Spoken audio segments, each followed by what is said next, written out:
Selamat pagi sahabat percikan api. Pada kesempatan ini saya akan membahas satu tema penting yang sedang hangat dibicarakan di Indonesia pada hari ini, yakni soal fenomena penyakit gagal ginjal akut yang dialami oleh anak-anak di Indonesia. Nah, beberapa orang yang sudah membahas tentang hal ini yang saya dengar di TV, radio, dan beberapa bacaan di media massa mengatakan bahwa ada kemungkinan anak-anak yang banyak itu yang mengalami gagal ginjal akut hari ini itu disebabkan oleh sirup atau makanan dan minuman yang mereka konsumsi akhir-akhir ini. Jadi memang ada kekhawatiran bahwa minuman dan juga makanan yang dikonsumsi oleh anak-anak itu mengandung zat kimia yang tidak baik untuk kesehatan anak-anak, terutama untuk ginjal mereka. Nah, selain itu ada juga masalah lain bahwa hari ini menurut beberapa pakar yang sudah berbicara itu pengawasan obat di Indonesia itu tidak terlalu baik sejauh ini.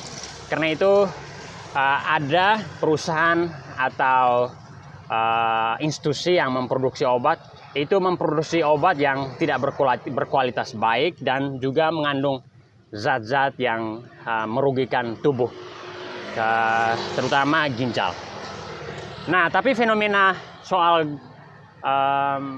gagal ginjal akut ini bukan hanya bukan hanya menjadi persoalan bagi anak-anak, tapi juga bagi orang dewasa. Jadi 3 atau 4 bulan yang lalu di kampung saya di Flores ada seorang bapak namanya Bapak Clemens. Dia itu kerja sehari-hari sebagai penjaga burung di sawah di Mbai, Nagekeo, Flores, Indonesia Timur. Tapi dia gemar meminum minuman energik seperti Karting Daen dan sejenisnya. Nah, karena dia sering minum minuman pemacu energi tubuh manusia, dia akhirnya menderita penyakit gagal ginjal akut dan kemudian dia meninggal 4 atau 3 bulan yang lalu dengan cara menggantung diri karena dia stres. Dia sudah mengobati di mana-mana tapi tidak sembuh, dan pengobatan ginjal itu kan tentunya mengeluarkan biaya yang sangat mahal ya. Nah, belajar dari pengalaman ini itu menurut saya ada beberapa hal yang ingin saya tawarkan ya. Pertama, anak-anak itu tidak boleh diberi uang jajan untuk membeli makanan atau minuman ya. Mungkin sebaiknya orang tua itu menyediakan jajan yang sehat dari rumah. Misalnya kalau dia pergi sekolah, ya jajannya dibuat sendiri dari rumah.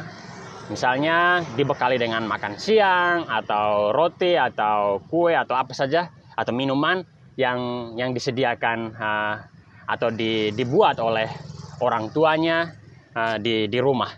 Nah, ayah saya itu waktu mengajar sebagai guru SD, dia selalu mewajibkan anak-anaknya membawa botol air. Sehingga anak-anak itu kalau kehausan setelah main bola di Flores, karena Flores itu panas, maka mereka tidak minum es atau membeli Sprite, membeli yang lain, tapi mereka bisa minum air yang mereka bawa dengan botolnya sendiri dari rumah. Saya pikir ini adalah contoh yang baik ya. Jadi orang tua mulai hari ini, kalau Anda mendengar apa yang saya bicarakan pada kesempatan ini, ya usahakan sesibuk apapun Anda menyediakan sarapan untuk anak Anda dari rumah.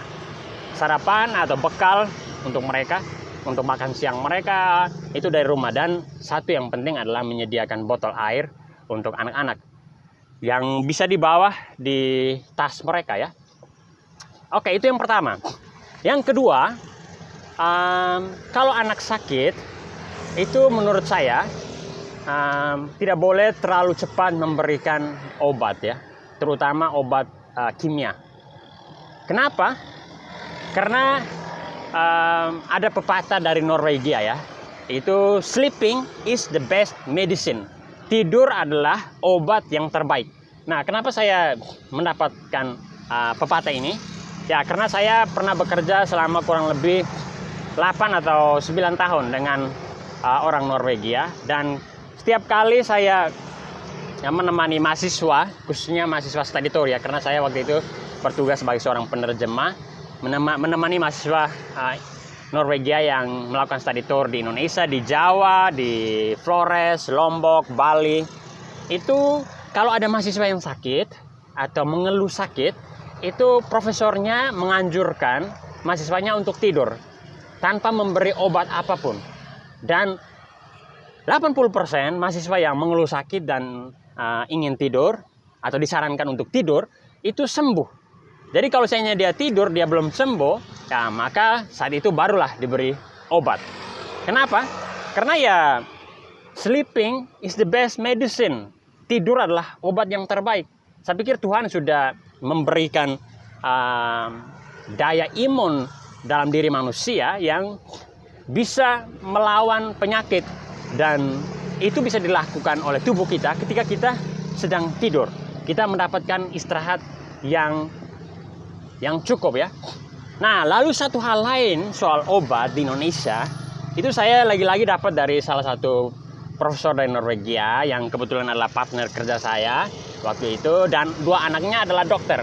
Dan menurut dia di Indonesia itu dokter di Indonesia itu memberikan antibiotik itu terlalu cepat untuk pasien. Jadi semua pasien yang mengeluh sakit kepala atau sakit apa saja itu terlalu cepat dokter di Indonesia memberikan antibiotik. Padahal antibiotik itu tidak saja membunuh sel-sel yang atau kuman-kuman yang buruk bagi tubuh, tapi juga ada kuman-kuman yang baik bagi tubuh, itu dibunuh juga oleh antibiotik. Jadi antibiotik itu ya tidak boleh terlalu sering dikonsumsi. Nah, belajar dari pengalaman ini, waktu saya dengar ini diberitahu oleh profesor dari Norwegia itu yang adalah partner kerja saya waktu itu.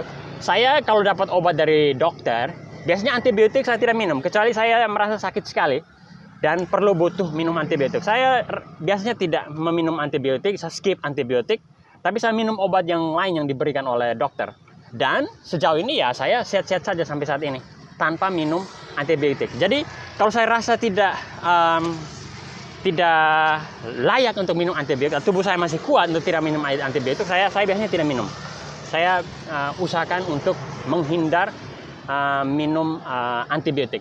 Karena ya saya tahu antibiotik itu ya selain dia bermanfaat untuk tubuh, tapi juga dia punya dampak yang negatif untuk tubuh. Jadi kalau seandainya anak-anak Anda sakit, ya Anda mungkin sebaiknya membuat dia untuk tidur atau merayu dia untuk tidur, memberi dia susu atau apa, setelah itu meminta dia untuk tidur.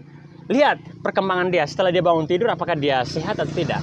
Kalau dia masih sakit, tidak ada perubahan, ya Anda bisa membawanya ke dokter. Kalau seandainya setelah dia bangun tidur dia sehat, ya Anda tidak perlu membawa dia ke dokter. Karena kadang orang juga sakit, ya orang dewasa juga kalau sakit biasanya kecapean atau mungkin terlambat makan dan lain sebagainya.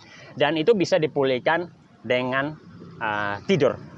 Nah, 2 hal ini menurut saya ini bukan saja untuk anak-anak, tapi juga untuk orang dewasa. Karena fenomena gagal ginjal ini kan kebetulan memang saat ini yang diangkat itu adalah fenomena yang marak terjadi pada anak-anak. Tapi di Indonesia pada umumnya, saya tidak tahu data persis ya, tapi berdasarkan pengalaman saya seperti di Flores yang saya ceritakan tadi, yang terjadi pada Bapak Clemens, gagal ginjal itu juga sering menimpa orang dewasa juga. Yang di Flores itu jarang terjadi jarang orang Flores mengidap penyakit gagal ginjal dulunya, tapi sekarang malah beberapa orang yang saya kenal itu mengalami gagal ginjal. Ya, salah satunya mungkin karena makanan yang mereka konsumsi. Dan makanan yang mereka konsumsi atau minuman yang mereka konsumsi salah satunya adalah minuman-minuman yang tidak sehat untuk tubuh. Seperti yang minuman energi ya. Minuman yang membuat kita merasa segar dan kuat. Oke, saya kira itu saja yang ingin saya sharingkan pada kesempatan ini. Pada kesempatan percikan api pada episode kali ini. Sampai jumpa di episode percikan api yang lain. Mantap.